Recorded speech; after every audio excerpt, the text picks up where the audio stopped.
Liebe Tokikas, ein Frau hab wie bannig Forken kriegen. Wat mogt eigentlich ein Theaterkorder den ganzen Tag lang?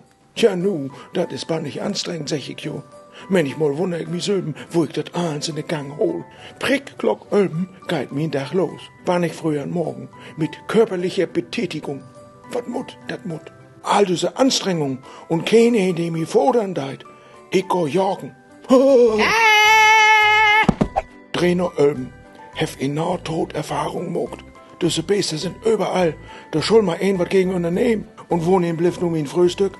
Muss ich mich denn allen Sülben kümmern? Das Hus ist einfach wunderbar.